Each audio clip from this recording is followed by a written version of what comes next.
bifni isaa akka inni bareedu bifni isaa baay'ee bareedaadha. Amma fuula kun dibadha wal ilaalla.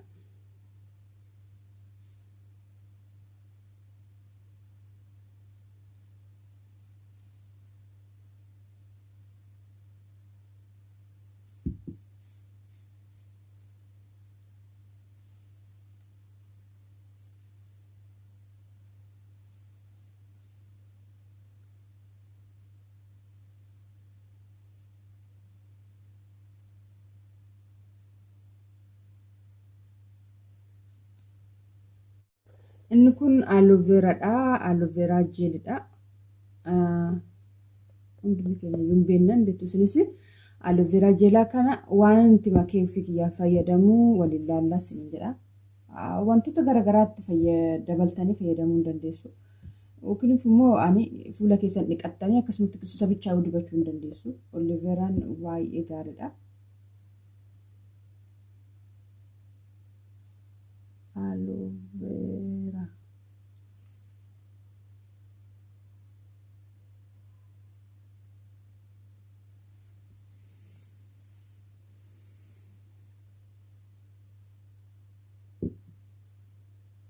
Kino daawwatu tokko aloe veraan isaa kana dhagnaafis ni ta'a akkasumallee fuula keenyaaf ni ta'a isin jedha.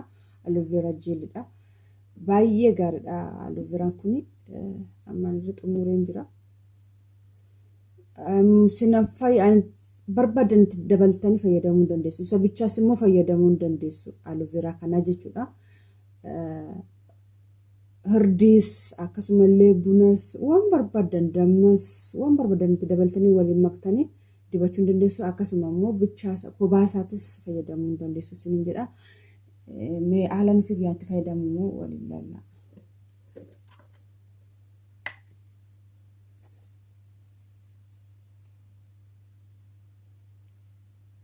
Aloe vera kana ishee kana fudhadhee sin hanga barbaadan daftanii hojjechuu barbaadan akka barbaadanitti jechuudha. Ani garuu wantoota akkana xiqqeessan fayyadama.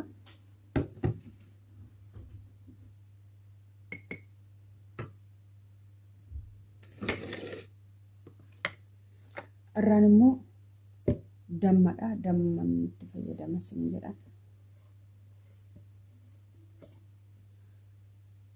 Garuu wantoonni isin agarsiisu wantoota nuuf kiyyaa fayyadamu malee isin agarsiisu immoo wantaan waan humnatti fayyadamu waan ta'eef nu miidhadhee yaadu ofii kiyyaaf akkasii fayyadama isin jechuu barbaadanii amma damman asitti dabalachuudha. Damma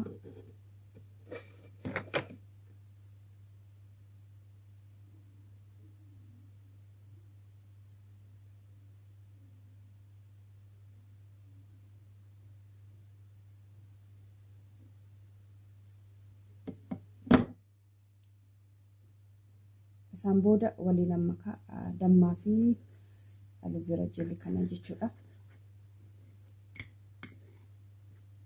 Bu'aa baay'ee irraa argattu.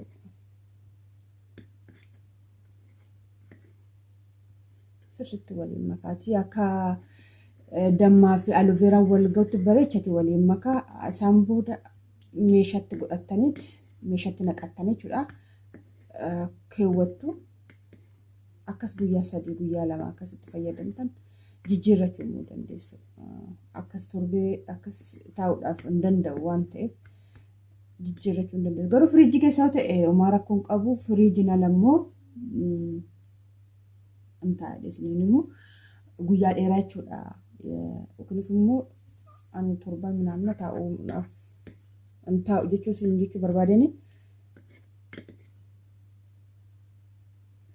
Erga akkasii immoo meeshaa akkasii qabaatan pilaastikiitti fayyadamna wantoota akkanaa kana xaarmusii yoo ta'e bareedaadha. Fuula keenyaaf bareedaa miti gaarii miti jechuu barbaadanii isa kana sitti naqadha. Akka ol kaawwachuudhaaf natti tolutti jechuudha. Bifni isaallee akka inni bareedu.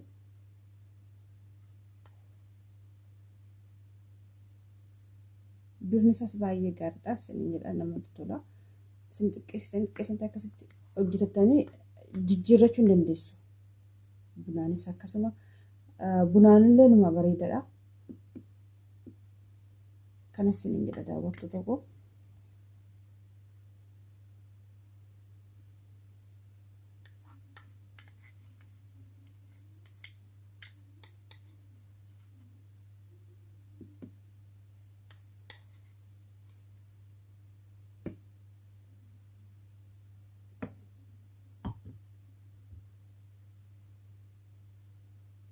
Akka inni bareedu bifni isaa halluu dammaa fudhatee bahee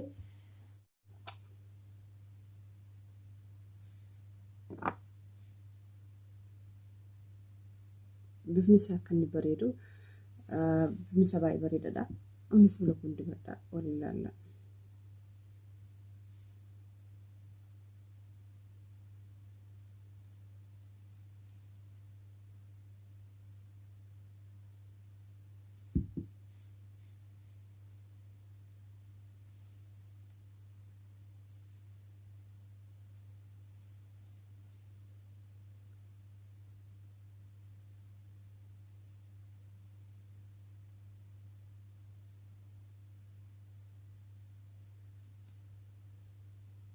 Akkasitti masaajii godhaa fuula keessan waggaa dibdan irrumatti dibattanii fuuluma keessanitti dibdanii zimin jedhinaati masaajii akkasitti godhadhaachuu barbaadani.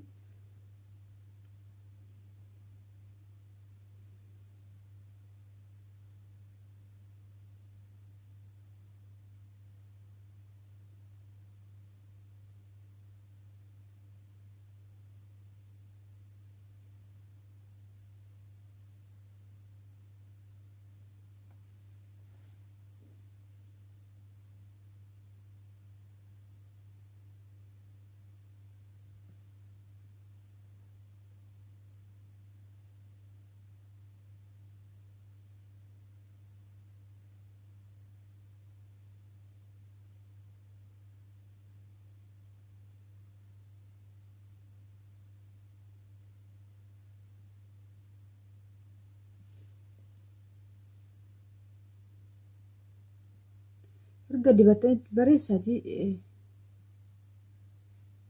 akkas naannoo kana nama gurraacha waan ta'eef nama hunda miti garuu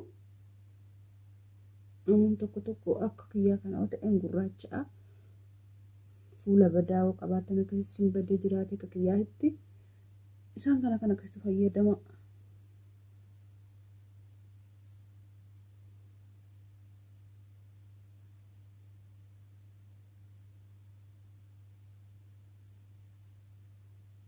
Wanti sirroofne yookiin waan nan deebine hin jiru nama deebi'a. Kan kiyya dursa laaltanii baay'ee nama ajaa'iba fuulli kun badaa badee jira. Amma galata rabbii naasirraa jira. Amma naa qulqullaa'u immoo walumaa laalla.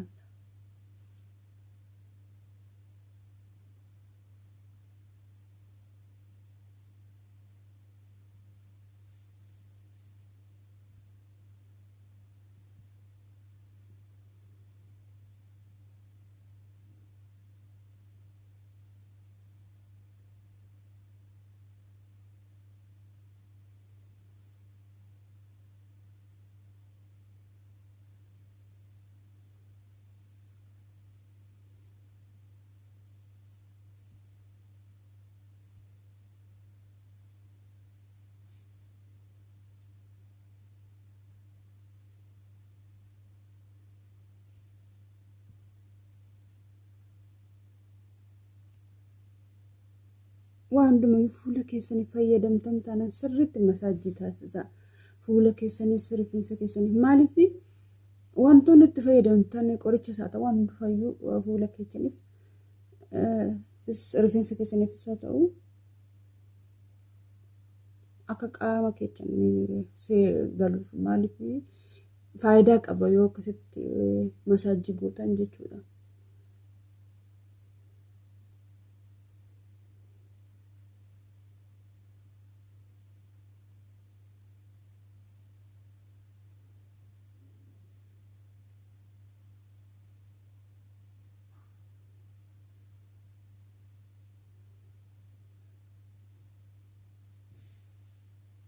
Akkasitti erga masaajii godheen booda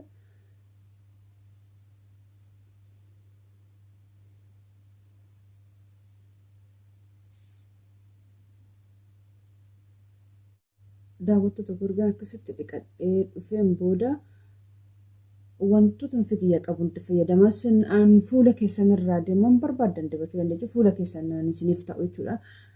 Ani immoo aluveeraadhuma ta'ee vaaliziniin fayyadama gargara vaaliziniin garuu gosoota hedduu jira ani isa kana fayyadamu. Aluveeraadhuma kunis aluveera jeelidha garuu isinitti mul'ata yaada isa kana fayyadaman nuti kiyya.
Wantoota dibatan hundayyuu akkasitti masaajii godhatan taanaan fuula keessaniif bareedadha. Qaamuma keessaniif illee ani gaariidha waan hundumayyuu jettanii akkasumatti darmar keessanii dhiistan shaggaamuuti jechuu barbaadanii erga akkasii fayyadame kan fayyadama akkasumallee kiyyallee akkasii fayyadama.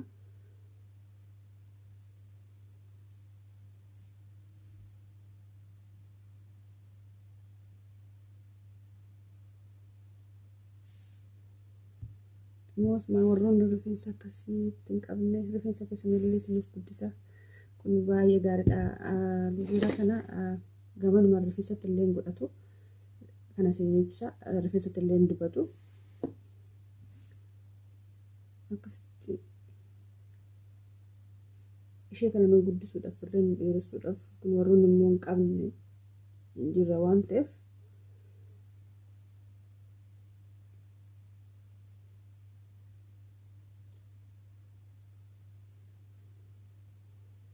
akkasitti dibadheen kanas garuu doo akkanatti dibattanii bakka hojii dhaqu baattanii gaariidha.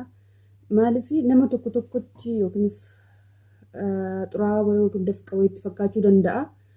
Yeroo raftan yookiin immoo galgala hin jira galgala fayyadamtanii gaariidha akkasitti dhiqattanii galgalaaf ganama waggaa deemtan dhiqattanii akkasumatti iddoo deemtanii immoo waan qaama keessanirraan hin ulfaanne yookiin immoo akkasitti bilisdis jedhee mul'anne iddoo dibattanii bakka hojiitti gaariidha. Maaliif namni nama tsayyafaa jechuudha. Maalitti fakkaata seetan yookiin immoo dafqatti fakkaachuu danda'a yookiin immoo hin jiraame namni tokko tokko hin jaaratu wantoota qibaatawwan garaagaraa fuula namaarrattis rifeensa namaarrattis. Kanaafiyyuu galgala fayyadamtanii keessattuu baaliziniin galgala fayyadamtanii gaariidha. Kana sinibsaa buloota koo akkana figaa fayyadamuun sinibsaa garuu ani sin caalaa beekaa sun toonan sin caalaa beekaa mitisi akkana figyaan yaaduttan sinibsaa jira kana sinidha daawwattoota koo kana fakkaataa yeroo galgala yeroo boqonnaa keessanii akkasitti masaajii godhanii fuula keessa miidhagsitanii bareeda malee fuula keessanii kunuunsinaa guyyaa jechuuti maal seetan wantoota bililii akkasii wantoota fuula keessanirraa mul'atu godhatinaa isiniin jedha kana fakkaataa aduu wajjin immoo baalajiin baay'ee fuula keessan gurraachessa garuu kuniif kun garaagarummaa isaa waan jiru tokkuma beektanii kuniif kun tokkuma kanas inni waan jeelii ta'e malee kun tokkuma garaagarummaa hin qabu. Kanaaf vaaliziinii ta'ee alveeraa jeelidha. Kana vaaliziin garuu gosoota hedduun jira. Kun garaagarummaa qaba isiniin jedha. Kanas isiniin jedha daawwattoota koo kana fakkaataa viidiyoo koo kana fakkaataa yoo jaallattan itti fayyadamaa isin